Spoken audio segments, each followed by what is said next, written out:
하나님의 말씀은 사도행전 2장 37절에서 41절까지가 되겠습니다. 사도행전 2장 37절에서 41절까지 제가 봉독을 하도록 하겠습니다. 그들이 이 말을 듣고 마음에 찔려 베드로와 다른 사도들에게 물어 이르되 형제들아 우리가 어찌할꼬 하거늘 베드로가 이르되 너희가 회개하여 각각 예수 그리스도 이름으로 침례를 받고 제사함을 받으라. 그리하면 성령의 선물을 받으리니 이 약속은 너희와 너희 자녀와 모든 먼데 있는 사람 곧 주 우리 하나님이 얼마든지 부르시는 자들에게 하신 것이라 하고 또 여러 말로 확정하여 권하여 이르되 너희가 이 패역한 세대에서 구원을 받으라 하시니 그 말을 받은 사람들은 침례를 받으며 이날에 신도의 수가 3,000이나 더하더라. 아멘. 오늘은 어찌할꼬 라고 하는 그런 제목이 있어요. 같이 은혜를 나누기를 원합니다. 우리가 인생을 살아가노라면 정말로 생활이 어렵고 힘들고 지칠 때가 있고 절망하게 될 때가 있습니다. 그래서 말이죠. 사소한 일에도 신경이 예민해지고 마음이 상하고 기가 죽을 때가 있습니다. 나는 아무것도 아니구나 하는 무력감이 몰려오고 인생에 대해서 회의를 느끼게 됩니다. 소년이라도 피곤하고 곤비하며 장정이라도 넘어지고 자빠지는 것이 불경기를 살아가는 현대인의 삶이요 특히 우리 인민자들의 현실이다라고 이렇게 볼 수가 있습니다. 이럴 때 말이죠. 뭔가 좋은 것이 없을까? 한 알만 먹으면 새 힘이 용솟음치게 되는 그런 약이 있다면 얼마나 좋을까? 그런 생각도 하게 되는 것이죠. 그런데 사도행전 2장 1절에서 4절에 보면 완전히 무력해졌던 일단의 무리가 순식간에 태산이라도 무너뜨릴 것과 같던 태풍의 눈과 같은 능력의 주인공으로 돌변하는 사건이 나옵니다. 말할 것도 없이 말이죠. 예루살렘 마가의 다락방에서 오순절날 일어난 성령 강림 사건입니다. 120문도가 기진맥진한 상태에서 기도하고 있는데 성령이 각 사람 위에 급하고 강한 바람 소리같이 불의 혀가 갈라지는 것 같이 강림하신 것입니다. 그러다 말이죠. 낙심해가지고 무기력하게 짝이 없던 무리들이 예루살렘 도성을 온통 뒤집어 엎는 대역사를 일으키는 권능의 무리들로 변화가 되는 그런 사건이 일어난 것입니다. 이 일은 예수님의 약속대로 일어난 사건입니다. 예수님께서 사도행전 1장 8절에서 오직 성령이 너희에게 임하시면 너희가 권능을 받고 예루살렘과 온 유대와 사마리아와 땅끝까지 이르러 내 증인이 되리라 라고 말씀을 하신 것입니다. 여기서 우리는 참된 권능은 성령을 통해서 받을 수 있다라고 하는 것을 우리가 알 수가 있습니다. 사도행전 6장 8절에 보면은 스데반이 은혜와 권능이 충만하여 큰 기사와 표적을 민간에게 행하니라고 기록이 되어 있습니다.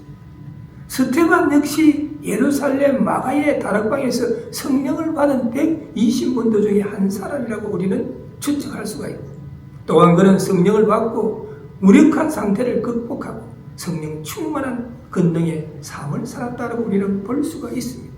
즉 성령님이 우리로 하여금 권능의 삶과 신앙생활을 하도록 인도하신다는 것을 우리는 알 수가 있습니다.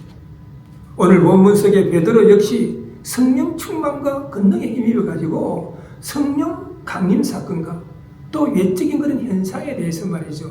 기이 여기고 또 조롱하는 무리들에게 성령 충만한 설교를 통하여 성령의 역사와 예수 그리스도의 구속에 대하여 변증을 하고 가져온 그 결과에 대해서 말씀을 하고 있습니다.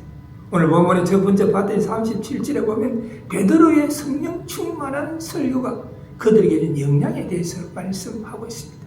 여기 보니까 저희가 이 말을 듣고 마음에 찔려 베드로와 다른 사도들에게 물어가로되 형제들아 우리가 어찌할꼬 하거나. 베드로의 설교가 그들에게 미친 영향의 첫 번째는 베드로의 설교의 마음이 찔렸다라고 37절 전반절에 말씀하고 있습니다. 저희가 이 말을 듣고 마음이 찔려.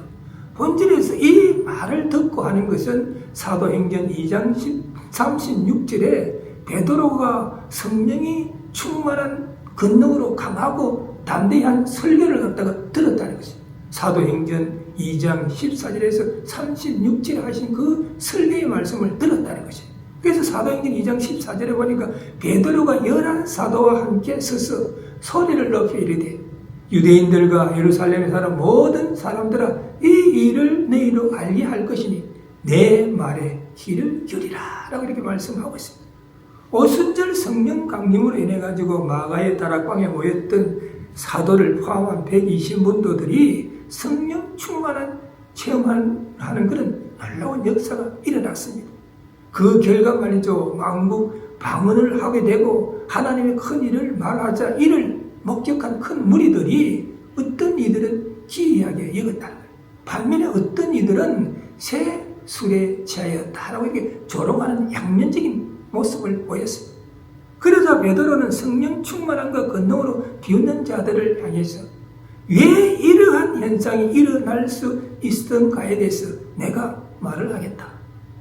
이 일을 너희로 알게 할 것이니 내 말에 귀를 기울이라 라고 하면서 예수 그리스도의 부활에 대한 교리를 설명하고 있습니다.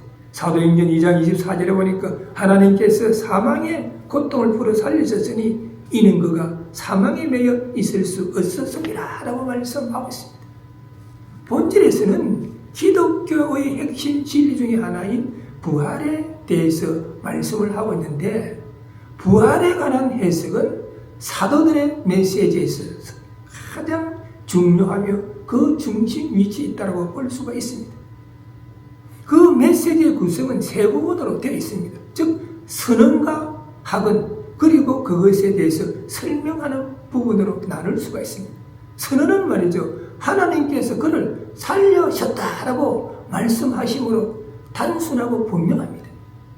예수 그리스도께서 죄와 허물로 죽은 우리 인생들을 구원하시기 위해서 십자가에서 대속해 죽으심을 당하셨지만 하나님께서 계획 가운데 그를 살려 부활하게 하셨다라고 선언을 하는 겁니다. 그리고 학언은 이는 그가 사망에 매여 있을 수 없었습니다 라고 이렇게 말씀하고 있습니다. 왜냐하면 하나님의 정하신 뜻을 이루어야 했기 때문인 것입니다. 대속의 죽으심과 육체적인 부활이 성경의 핵심 진리이기 때문에 그 계획을 이루기 위해서는 사망에 매여 있을 수가 없다는 것입니다. 그리고 설명에 대해서는 사도행전 2장 27절에서 28절에 인용된 10편, 16편, 10절에서 11절의 말씀에 해당한다고 볼 수가 있습니다. 즉 베드로는 10편의 한 부분을 인용해가지고 자신이 부활에 대하여 학언한 것을 설명하고 있습니다. 10편, 16편, 10절에서 11절에 보니까 이는 내 영혼을 엄부에 버리지 아니하시며 주의 거룩한 자로 썩음을 당하지 않게 하실 것임이라. 주께서 생명의 길로 내게 보이셨으니 주의 앞에서는 나로 기쁨이 충만하게 하시리로다 라고 말씀하고 있습니다. 생명의 길은 영혼이 엄부에 머물 수가 없고 육체가 썩음을 당할 수 없다는 것을 보이셔서 기쁨이 충만하게 했다라고 말씀하고 있습니다. 이러한 말이죠. 베드로의 담대한 설교는 그의 이전의 모습, 예수님이 말이죠. 붙잡혔을 때 예수님을 세우리나 부인했던 이전의 연약한 모습과는 엄청난 대조를 이루고 있습니다. 예수님을 말이죠. 부인하고 나서 낙심에 빠져있던 베드로가 예수님께서 부활하시고 나신 후에 베드로를 만나가지고 예수님께서 베드로에게 내 양을 먹이라, 내 양을 먹이라, 내 양을 먹이라 라고 이렇게 세 번이나 이렇게 말씀을 하셨는데 그 말씀의 성취라고 할 수도 있고 또한 어부 출신의 베드로가 성령 강림한 후에 이처럼 능력 있는 설교를 할 수 있었던 것은 성령 충만한 자의 능력을 우리들에게 잘 보여주고 있습니다. 성령 충만한 베드로의 능력 있는 설교를 들은 자들의 첫 번째 반응이 뭡니까? 마음에 진려라고 말씀하고 있습니다.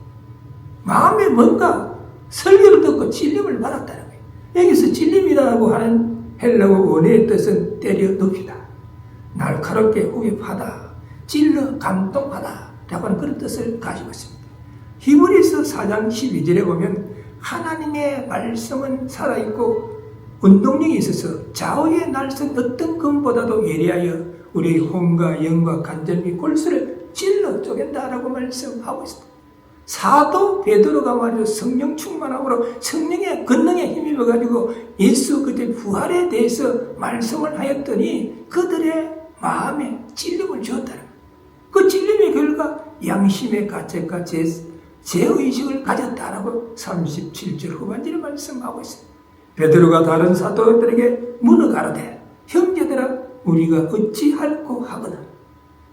베드로가 부활의 핵심 진리를 성령 충만으로 증거했더니 살아서 역사하는 말씀이 그들의 마음에 찔림을 주어가지고 양심의 가책과 비통한 심정과 죄의식을 가지게 되었음을 표현해 주고 있습니다. 이는 말이죠, 복음의 역동성을 반영해 주는 것이다라고 우리는 볼 수가 있습니다. 그래서 그들이 뭐라고 이야기합니까? 형제들아. 이것은 말이죠, 이스라엘 사람들이 제자들 향해서 부른 호칭인데 그들이 이미 베드로의 설교를 듣고 같은 믿음 안에 있는 형제적 연대감을 갖고 형제들아 라고 이렇게 표현했다고 볼 수가 있습니다. 그래서 그들이 뭐라고 이야기합니까?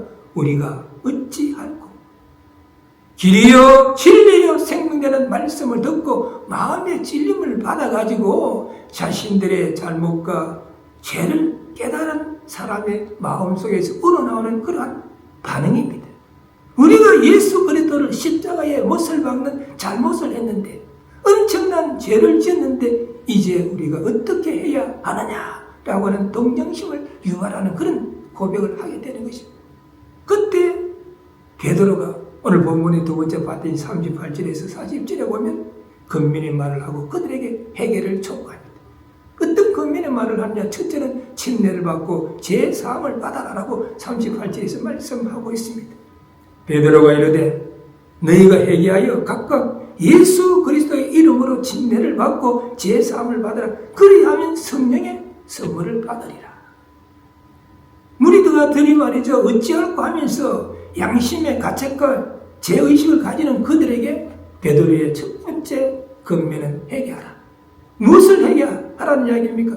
예수 그리스도를 십자가에 못을 박은 것을 너희들 회개하라. 또한 자기 자신이 죄인임을 회개하라는 거예요. 로마서 3장 23절에 보면 모든 사람이 죄가를 가졌으며 하나님의 의를 이루지 못한다라고 말씀하고 있습니다. 모든 사람이 죄를 범하였으며 하나님의 영광에 이르지 못한다라고 말씀하고 있어요. 왜? 아담의 후손으로 태어나는 모든 인간은 죄가를 가지고 태어나기 때문에 그래서 그 죄도 해결을 하라는 것입니다. 두 번째 권면은 예수 그리스도의 이름으로 침례를 받고 죄 사함을 받아라. 자기 자신이 죄인임을 회개하고 나서 예수 그리스도께서 우리 인생들의 죄를 대속하시기 위하여 십자가상에서 대속의 죽으심을 당하셨다가 성경대로 3일 만에 부활하신 분이 있음을 믿고 자신의 구주로 영접하라는 것입니다. 그러면 죄사함을 받아가지고 새 사람으로 거듭나게 될 것이고 성령님께서 우리들의 마음에 내재하게 되고 그 내재하시는 성령님께서 우리들을 주님의 몸된 교회의 영적인 유기체가 되게 하시는데 그것을 성령 침례라고 부르는 것입니다. 그래서 말이죠, 자신의 죄를 회개하고 예수 그리스도의 이름으로 죄사함으로 침례를 받아라는 거예요. 그리하면 성령의 선물을 받으리라. 성령 침례를 받고 새사람으로 거듭나면 마음에 성령님이 내재하시게 되고 그 성령님께서 각 사람에게 맞는 성령의 은사를 주신다는 것입니다. 이 약속은 너희와 너희 모든 자녀와 모든 먼데 사람 곧 주 우리 하나님이 얼마든지 부르시는 자들에게 하신 것이다 라고 39절에서 말씀하고 있습니다. 이 약속이 무엇입니까? 예수 그리스도께서 하신 약속입니다. 또한 선지자 요엘이 예언한 약속의 말씀입니다. 요엘 2장 28절에 32절에 말씀하고 있습니다. 예수 그리스도께서 침례를 받으면 제사함을 받게 되고 성령의 은사를 주신다고 약속의 말씀을 하신 것입니다. 즉 성령 침례를 받으면 제사함을 받을 뿐만 아니라 성령의 은사를 받게 된다라고 말씀하고 있습니다. 그런데 그 대상이 말이죠. 그날 베드로의 설교를 들은 사람들에게만 해당하는 것이 아니라 너희와 너희 자녀와 모든 먼 데 있는 사람이 포함된다라고 말씀하고 있습니다. 한마디로 말해서 유대인들과 헬라인들과 이 지구상에 믿지 않는 모든 자들을 위한 약속이다라고 우리는 볼 수가 있습니다. 그러므로 예수 그리스도를 믿음으로 성령 침례를 받고 제사함을 받아가지고 성령의 은사를 받은 사람들은 성령 충만한 신앙생활을 하도록 노력을 해야 하는 거예요. 우리 믿는 자들이 성령 충만한 신앙생활을 영위하기 위해서는 성령님의 인도하심을 받는 것이 절대로 필요하다는 사실을 우리는 알아야 하는 것입니다. 이 요건을 이루어주시려고 예수님께서 요한복음 14장 16절에 보면 내가 너희를 고아와 같이 버려두지 아니하고 아버지께 구하겠으니 그가 또 다른 보혜사를 너희에게 주셔서 영원토록 너희와 같이 있게 하시겠다라고 약속의 말씀을 하셨습니다. 그래서 우리는 하나님의 성령이 우리를 어떠한 방법을 통해서 인도하시는가를 우리는 알아야 돼요. 우리의 삶 가운데서, 우리의 신앙생활 가운데서 성령님은 우리를 어떻게 인도하시는가. 첫째는 하나님의 성령은 말씀을 통해서 인도하신다. 우리가 말이죠. 진리의 말씀을 따라서 성령님의 인도하심을 받으려고 할 때 자칫 잘못하면 시험에 빠질 수가 있습니다. 그러므로 우리는 늘 부지런하게 하나님의 말씀을 읽고 묵상하고 교회에 나와서 하나님의 말씀을 들어야 하는 것입니다. 성령과 말씀은 일체이기 때문에 하나님의 성령은 하나님의 말씀을 읽고 묵상할 때 또 말씀을 들을 때 우리를 인도하신다는 이야기입니다. 하나님의 말씀을 읽고 묵상하다가 또 하나님의 말씀을 듣다가 말이죠. 갑자기 자신의 마음이 뭉클해지면서 뜨겁게 불타오를 때가 있다든지 그렇지 않으면 그 말씀이 자신의 마음에 부딪혀가지고 반석을 치는 방망이같이 자신의 심장을 치고 들어간다든지 하면 그것이 성령의 인도하심을 있다. 우리가 말이죠. 방언을 하고 과음을 지르고 예언을 하고 이때 성령님 인도하시는 것이 아니라 진리의 성령은 진리의 말씀을 통해서 인도하신다.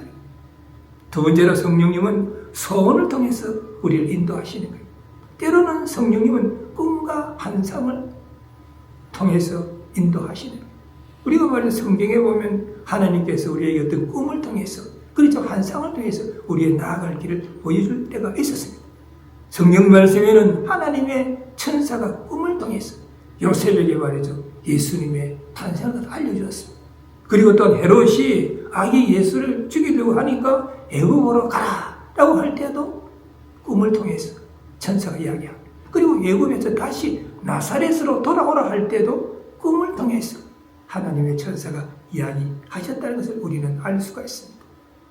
사도 바울이 복음 전파를 위해서 아시아로 가려고 했다든지 그렇지 않으면 비두니아로 가려고 했는데 실패했었어요. 그때 드로아에서 그가 기도를 다 하고 있는데 마케도니아인의 환상을 보고 아시아로 가지 아니하고 복음을 들고 유럽으로 갔다라고 성경은 말씀하고 있습니다.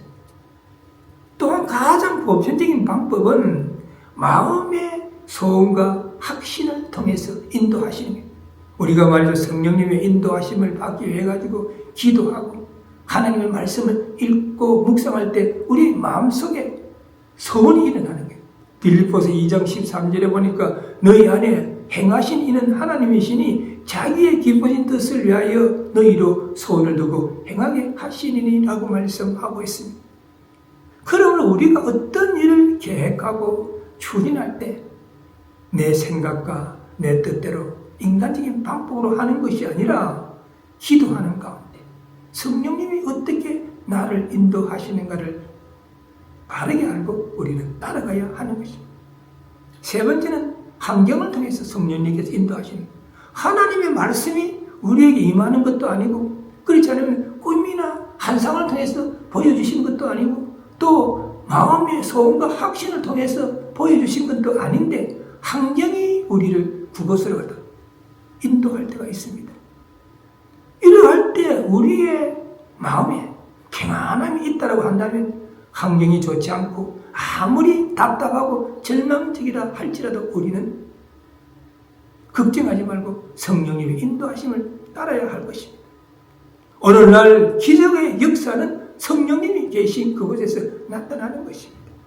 그러므로 우리 믿는 자들은 적은 일 하나에라도 하나님의 손길을 생각하고 기도하는 가운데 성령님의 인도하심을 따라갈 때에 형통케 되는 역사가 일어나는 것입니다. 그래서 말이죠, 그 무리들이 베드로의 설교의 말씀을 듣고 마음에 찔려가지고 양심의 가책과 죄의식을 가졌을 때 베드로는 그에게 권면에 말씀하기를 침례를 받고 제사함을 받아라는 거예요. 그리고 두 번째는 패역한 세대에서 구원을 받아라고 40절에서 말씀하고 있어요. 또 여러 말로 확정하여 권하여 이르되 너희가 이 패역한 세대에서 구원을 받아라 하니, 이 패역한 세대, 이는 말이죠, 우리 인생들을 구원하시기 위해 가지고 십자가상에서 대속의 죽으심을 당한 예수 그리스도를 거역하면서 십자가에 못 박고도 끝까지 회개하지 아니하는 이스라엘 백성들을 가르친다라고 볼 수가 있습니다. 그들을 이 세대라고 표현하고 있다라고 우리는 볼 수가 있습니다. 예수님께서도 누가복음 9장 41절에 보면 믿음이 없고 패역한 세대다라고 이렇게 그들을 책망을 했었습니다. 이러한 자들과 함께 살아가는 세대에서 자신의 잘못을 회개하고 예수 그리스도의 이름으로 성령 침례를 받아서 제사함을 받고 구원함을 받으라라고 말씀하고 있습니다. 여기서 말이죠, 우리가 구원을 받으라 이렇게 표현했다고 해가지고 자칫 잘못하면 인간 스스로의 노력에 의해 가지고 구원을 받을 수 있다는 오해를 할 수가 있습니다. 하지만은 이 말은 그러한 의미가 아니라 패역한 세대와의 단절과 해결을 통해서 하나님께서 주시는 은혜의 선물인 구원에 참여하는 자가 되라 하는 그런 말씀입니다. 구원은 말이죠, 우리 인간에 의해서 얻을 수 있는 것이 아니에요. 내가 아무리 어려운 일을 한다 할지라도, 내가 아무리 좋은 일을 한다 할지라도 내게 구원이 주어지는 것이 아니라 하나님의 전적인 은혜로 우리에게 구원이 주어지는 거예요. 그래서 에베소서 2장 8절에 보면 너희가 그 은혜를 인하여 믿음으로 말미암아 구원을 얻었나니 이것이 너희에게서 난 것이 하나님의 선물이다 라고 말합니다. 여기에서 은혜라고 하는 것은 받을 자격이 없는 죄인에게 하나님께서 값없이 주시는 사랑이에요. 그 사랑으로 인해 가지고 우리가 예수 그리스도의 대속의 죽으심과 육체적인 부활을 믿음으로 인해 가지고 우리에게 구원이 주어지는 것입니다. 그래서 말이죠, 베드로는 오순절 성령 강림 사건에 대해서 말이죠, 기이하게 여기고 또 그렇지 않으면 조롱하는 우리들에게 예수 그리스도의 부활에 대해서 성령 충만함으로 성령의 권능으로 말씀을 전했을 때 그들이 마음의 찔림을 받고 양심의 가책을 받고 죄의식을 가졌을 때 그들에게 예수 그리스도의 이름으로 침례를 받고 제사함을 받고 그리고 또한 패역한 세대에서 구원함을 받아라 이렇게 이야기를 해요. 그랬더니 그 베드로의 금명과 해결을 촉구하는 그 말씀이 어떤 결과를 가져왔는가 41절에서 말씀하고 있습니다.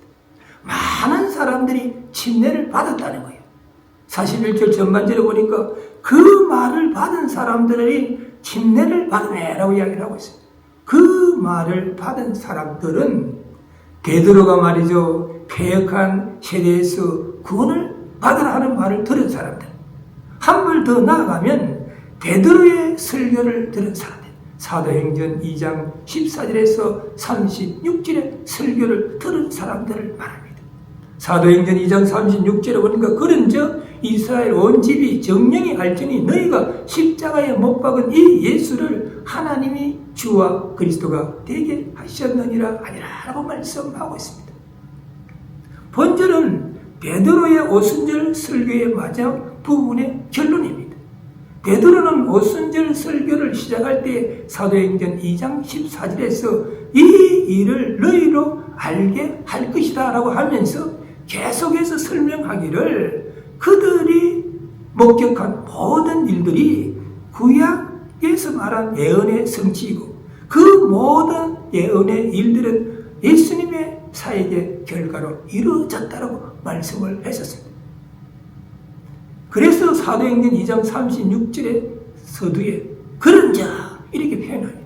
그런즉 이스라엘 민족이 분명히 알아야 할 것이 있다는 거예요. 무엇을 알아야 되겠습니까? 너희가 십자가에 못 박은 예수에 대해서 너희들이 분명히 알아야 된다는 거예요. 이스라엘의 말이죠. 전통 문화에서 사람을 나무에 매달아 죽이는 것은 큰 저주로 여겼어요.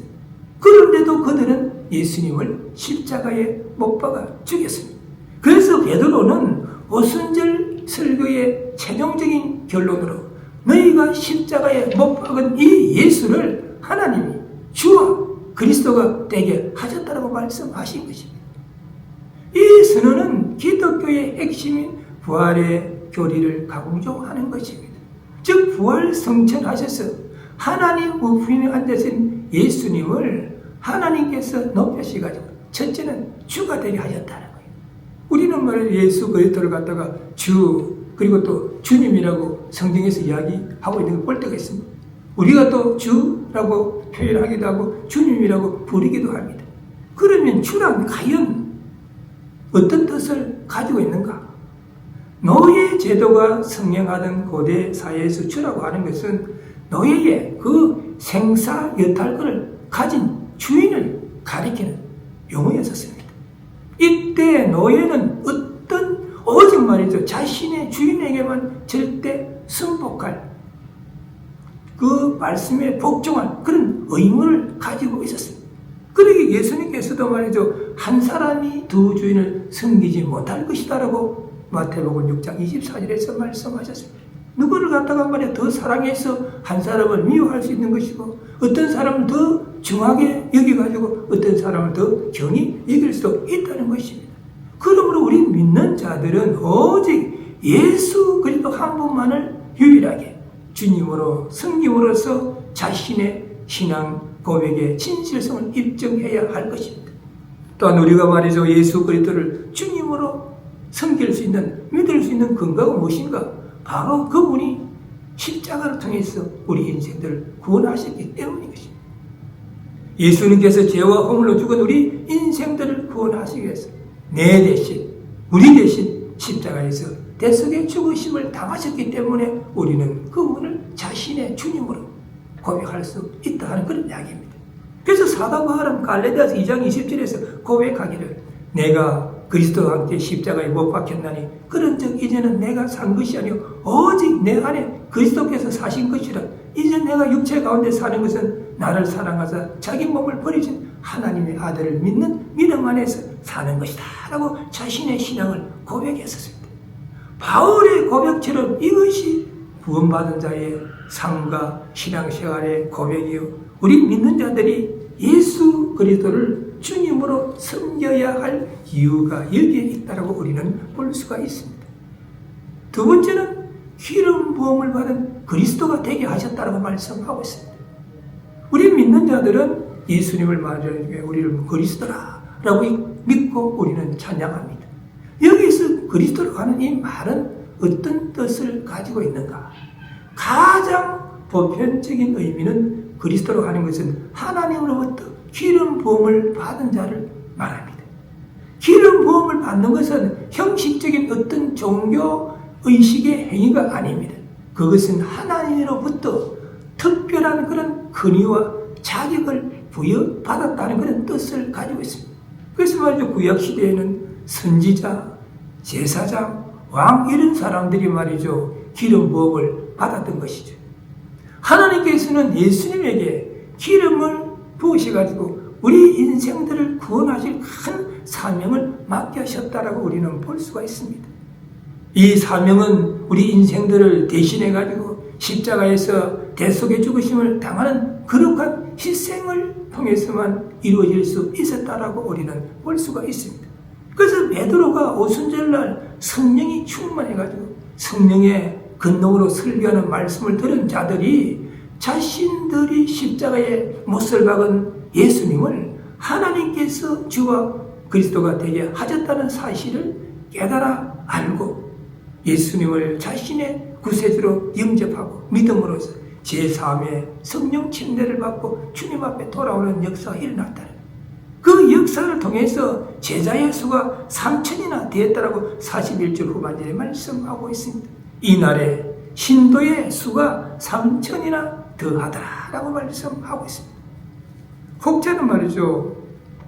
많은 사람들이 어떻게 학성기도 없이 베드로의 설교를 듣고 말이지 3,000명이나 주님 앞에 돌아올 수 있었는가? 이렇게 이야기하는 사람이 있어요. 의문을 가져서 그 당시에 예루살렘의 인구가 25,000에서 한 3만 명 정도밖에 되지 않았는데 어떻게 3,000명이 말이야 베드로의 설교를 듣고 주님 앞에 돌아올 수 있었단 말인가? 의문을 가지는 신학자도 있습니다. 이에 대해서 리차드 롱게네크라고 하는 신학자는 이렇게 이야기했죠. 다음에 두 가지를 통해서 그 말이 맞다라고 학언을 했었어요.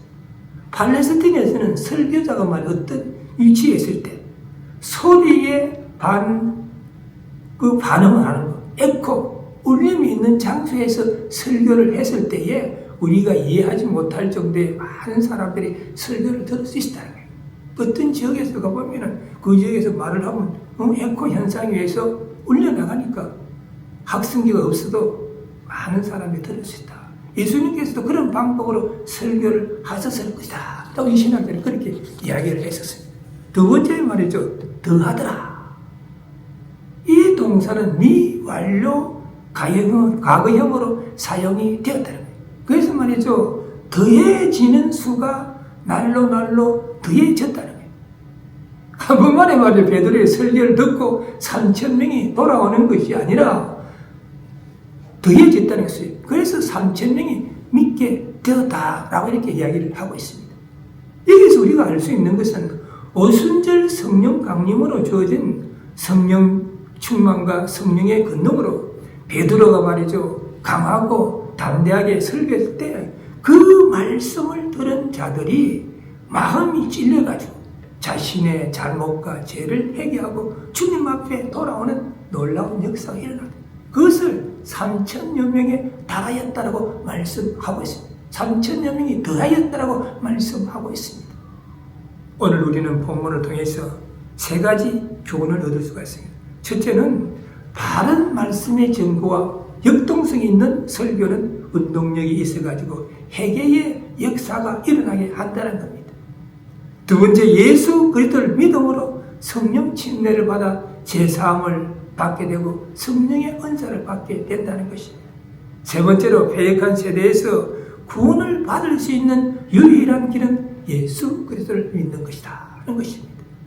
우리 모두 베드로의 성령 충만한 권능의 설교를 통해서 믿지 않는 많은 우리들이 주님 앞에 돌아왔던 그와 같이 우리 모두 성령의 충만함과 권능에 우리가 붙잡혀가지고 언제 어디서나 누구에게나 예수 그리스도를 증거할 수 있는 믿음의 소유자들이 되시기를 주님의 이름으로 축원합니다. 아멘. 기도하시겠습니다. 사랑의 주님, 오늘도 주님을 사랑하는 아름다운 모험들이 모여있어요.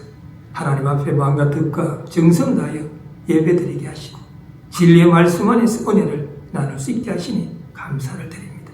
오늘 진리의 말씀은 우리에게 교훈하시기를 오순절날 성령이 급하고 강한 소리와 같이 불의 혀가 갈라지는 것 같이 임하였을 때 마가의 다락방에 모여있던 120문도가 성령이 충만하여서 만국방언으로 말을 하였더니 그 모습을 지켜보던 사람들 중에 어떤 사람들은 기이 여기고 어떤 사람들은 조롱하여 저들이 실수에 취하였다라고 했을 때 사도 베드로가 성령 충만함으로 성령의 권능으로 예수 그리스도의 부활에 대해서 말씀하면서 너희들이 십자가에 못 박아 죽인 예수 그리스도를 하나님이 주와 그리스도가 되게 하셨다라고 했을 때 그들의 마음에 찔림을 받고 그들이 잘못과 자신들의 죄의식을 그들이 깨달아 알고 그들이 예수 그리스도의 이름으로 침례를 받아 죄사함을 받고 패역한 세대에서 구원을 받아서 주님 앞에 돌아오는 자가 3,000여 명이 되었다고 말씀하셨사오니